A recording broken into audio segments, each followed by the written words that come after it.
저희 아버지는 올해 82세로 연세가 많으십니다. 얼마 전부터 밤에 주무시다가 한참 동안 숨을 쉬지 못하는 현상이 자주 나타나서요. 한동안 숨을 안 쉬는 것처럼 조용하다가 갑자기 컥컥거리는 소리를 내면서 한 번에 숨을 몰아내십니다. 이러다가 큰일 나는 건 아닌지 너무 걱정됩니다. 저희 아버지처럼 연세가 많으신 분도 치료가 가능한가요? 질문을 보내주신 아버님께서는 올해 82세로 가족들이 함께 있을 때 숨을 멈추는 듯한 모습을 발견하셨다고 합니다. 수면 중에 숨을 멈추는 이유는 특히 이제 노년층에서 나타나는 수면 중의 무호흡은 크게 보면 두 가지 원인으로 나눌 수 있겠습니다. 첫 번째는 기도가 막히는 폐쇄성 또는 폐색성 수면 무호흡증이라고 하는데요. 기도가 좁아지거나 막혀서 숨쉬기가 어려워지는 경우인데 주로 코골이와 함께 발생하는 경우가 있지만 나이가 들어서 발생하시는 경우에는 코골이 없이도 발생하는 경우가 많이 있습니다. 두 번째는 중추성 수면 무호흡증이라고 해서요. 머리에서 호흡을 조절하는 기능이 일시적으로 저하되면서 발생하는 경우입니다. 비교적으로 고령층에서 생길 수가 있고요. 경우에 따라서는 뇌 문제가 아닌 심장 혈관 문제에 의해서도 발생을 할 수가 있습니다. 그리고 기타 뇌에서 생길 수 있는 다양한 신경계 질환에서 2차적으로 나타날 수도 있습니다. 따라서 보호자분께서 보신 것과 같이 숨을 멈춘 이후에 갑자기 크게 숨을 들이쉬는 그런 패턴 또는 증상이 반복된다면 이거는 노화에 의한 증상이라기보다는 수면 무호흡증이 생기는 것을 간접적으로 또는 직접적으로 시사하는 상황입니다. 수면 무호흡증은 우리 건강에 많은 영향을 미칠 수 있는데요. 지속적이나 반복적으로 발생한다면 여러 가지 건강 문제를 유발할 수 있습니다.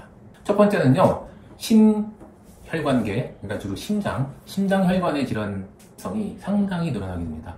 수면 무호흡증이 반복되게 된다면 산소 공급이 불안정하게 되고요. 그 외에도 심장에 들어가는 혈관이 동맥경화가 진행되면서 2차적인 여러 심혈관계 질환을 일으킬 수 있는데요. 대표적인 것이 고혈압, 심근경색, 그리고 심부전, 부정맥 등이 있습니다. 두 번째는요, 뇌의 기능의 저하 및 치매 위험성이 증가합니다. 지속적이거나 반복적인 산소 부족이 뇌세포에 영향을 주게 되면요, 이런 경우에는 기억력의 감퇴나 인지 능력의 기능 저하를 초래할 수가 있고요. 이거는 수면의 방해로 의한 2차적인 증상일 수도 있습니다. 세 번째는 낮 동안에 졸음이나 피로가 생기는 것인데요. 숙면을 취하지 못해서 낮 동안 심한 졸음과 피로를 느낄 가능성이 상당히 큽니다. 특히 고령층에서는 낙상의 위험으로도 일어날 수가 있습니다. 따라서 단순한 생활 습관의 문제가 아니라 적절한 치료가 필요할 수 있는 질환으로 보시는 것이 중요합니다. 아버님과 같은 연세가 많으신 분들은 도대체 치료가 가능한지 치료가 필요한지 이걸 고민해 봐야 되는데요.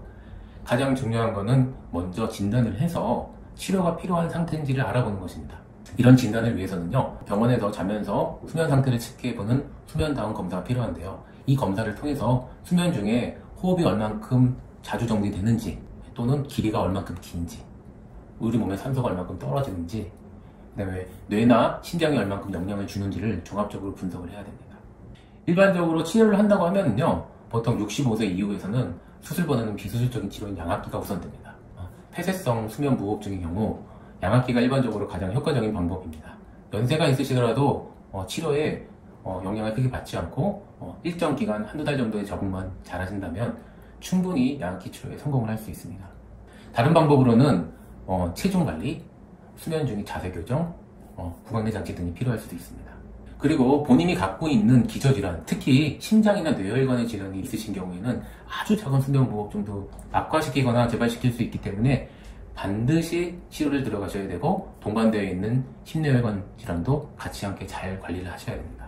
특히 이제 고령층은 치료를 하지 않고 방치될 경우에는 건강의 악화 속도가 빠르면서 동시에 본인이 갖고 있는 기본적인 나이에 의한 노화를 촬영하게 됩니다. 그래서 가급적인 빠른 진단과 치료, 적절한 재활이 필요합니다.